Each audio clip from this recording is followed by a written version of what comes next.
کیا آپ نے کبھی الفاظ میں آگ دیکھی ہے؟ کیا آپ نے کبھی کسی درویش کو رقص کرتے ہوئے دیکھا ہے اور محسوس کیا ہے کہ وہ صرف اپنے گرد نہیں بلکہ پوری کائنات کے گرد گھوم رہا ہے؟ آج ہم بات کریں گے اس صوفی شاعر کی جس کے اشعار نے نہ صرف وقت کی قید توڑی بلکہ دلوں کی زنجیریں بھی توڑ ڈالیں۔ جی ہاں، ہم بات کر رہے ہیں مولانا جلال الدین رومی کی، وہ مرد قلندر جس کے قلم سے عشق، عرفان اور حکمت کے دریا بہے۔ وہ شخص ایک عالم دین تھا، پھر ایسا درویش بنا کہ آج مغرب سے مشرق تک اس کے اشعار ہر زبان میں پڑھے جاتے ہیں اور ہر دل کو چھو لیتے ہیں۔ لیکن سوال یہ ہے، رومی صرف شاعر تھا یا کوئی رازدان؟ کیا اس کی شاعری صرف الفاظ تھی یا کسی اور دنیا کا دروازہ؟ اور وہ کون تھا جس نے رومی کی زندگی ہمیشہ کے لیے بدل دی؟ آئیے آج ہم اس سفر پر چلتے ہیں جہاں الفاظ نغمہ بنتے ہیں اور رقص عبادت۔ آج ہم بات کریں گے ایک ایسی شخصیت کی جنہوں نے اپنی شاعری اور تصوف کے ذریعے نہ صرف اسلامی دنیا بلکہ پوری دنیا کو محبت، عشق اور اللہ کے ساتھ تعلق کا اصل مفہوم سمجھایا۔ یہ شخصیت ہے حضرت جلال الدین رومی کی، جن کی زندگی ایک روحانی سفر تھی اور ان کی تعلیمات آج بھی ہمارے دلوں میں گہرے اثرات چھوڑتی ہیں۔ آئیے رومی کی زندگی کی کہانی کو ایک نئی روشنی میں جانتے ہیں۔ حضرت جلال الدین رومی 30 ستمبر 1207 کو بلخ، جو کہ موجودہ افغانستان ہے، میں پیدا ہوئے۔ ان کے والد شیخ بہاؤالدین ولاد ایک عظیم عالم اور روحانی پیشوا تھے۔ رومی کا بچپن ایک علمی اور مذہبی ماحول میں گزرا۔ ان کے والد نے انہیں قرآن، حدیث، فقہ اور دیگر اسلامی علوم سکھائے۔ رومی کی ابتدائی تعلیم نے ان کے اندر روحانیت کی جڑیں مضبوط کیں اور یہی بنیاد ان کی شاعری اور تصوف کی تعلیمات میں نظر آتی ہے۔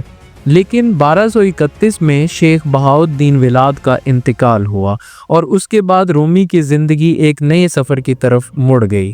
رومی کے والد کے انتقال کے بعد رومی اپنے خاندان کے ساتھ کونیا منتقل ہوئے، جہاں انہوں نے اپنی تعلیم کو مزید آگے بڑھایا۔ کونیا میں رومی نے مختلف علماء سے علم حاصل کیا اور دینی علوم میں مہارت حاصل کی۔ وہ نہ صرف فقہ اور تفسیر میں ماہر ہوئے بلکہ فلسفہ اور دیگر علوم کا بھی مطالعہ کیا۔ یہ دور رومی کی شخصیت میں ایک نئی گہرائی لے کر آیا اور یہی وقت تھا جب انہوں نے اپنی شاعری کی ابتدا کی۔ رومی کی زندگی میں سب سے اہم لمحہ 1244 میں آیا جب ان کی ملاقات شمس تبریز سے ہوئی۔ شمس تبریز ایک روحانی پیشوا اور عارف تھے جنہوں نے رومی کے اندر ایک انقلاب برپا کیا۔ شمس کی تعلیمات نے رومی کو عشق الہی اور انسان کی اندرونی حقیقت کے بارے میں نئے زاویے دکھائے۔ رومی کی شاعری میں اس روحانی تعلق کا اثر صاف نظر آتا ہے اور انہوں نے شمس کے ساتھ اپنی روحانی تجربات کو شاعری کی صورت میں ڈھالا۔ شمس تبریز کا رومی کی زندگی پر اتنا گہرا اثر تھا کہ ان کے غیاب کے بعد رومی نے اپنا دکھ اور غم اپنی شاعری میں اتارا۔ ان کی سب سے مشہور کتاب دیوان شمس تبریزی ہے، جس میں انہوں نے شمس تبریز کے ساتھ اپنے تعلقات کو اشعار میں بیان کیا۔ رومی کی شاعری میں اللہ کی محبت، انسان کی داخلی کشمکش اور روحانی ترقی کے موضوعات ہیں۔ ان کی غزلیں اور رباعیاں انسان کی روح کو چھو لیتی ہیں۔ ان کے اشعار میں ایک خاص قسم کی روشنی ہے جو انسان کو اللہ کی طرف راغب کرتی ہے اور اس کی محبت میں غرق کرتی ہے۔ شمس تبریز کا غیاب رومی کے لیے ایک گہرا سانحہ تھا۔ شمس کی اچانک غیاب نے رومی کو ایک شدید غم میں مبتلا کر دیا، لیکن رومی نے اس غم کو اپنی شاعری میں ڈال کر ایک نئی تخلیق کی۔ اس دور میں رومی نے مثنوی کی تصنیف کی، جس میں انہوں نے انسان کی روحانی تلاش، اللہ کی حقیقت اور زندگی کے مقصد کو اجاگر کیا۔ رومی کے اشعار میں شمس کی یاد ہمیشہ زندہ رہی اور ان کے غم کی گہرائی نے ان کی شاعری میں ایک نیا رنگ بھر دیا۔ رومی کی تصوف کے بارے میں تعلیمات ایک سادہ اور جامع پیغام دیتی ہیں۔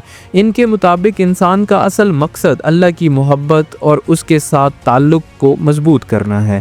رومی نے تصوف کو ایک ذاتی اور روحانی سفر قرار دیا جس کا مقصد انسان کی اندرونی صفائی اور اللہ کی رضا حاصل کرنا ہے۔ انہوں نے اپنی شاعری میں انسان کی روحانی ترقی اور اللہ کی حقیقت کی تلاش کو واضح کیا۔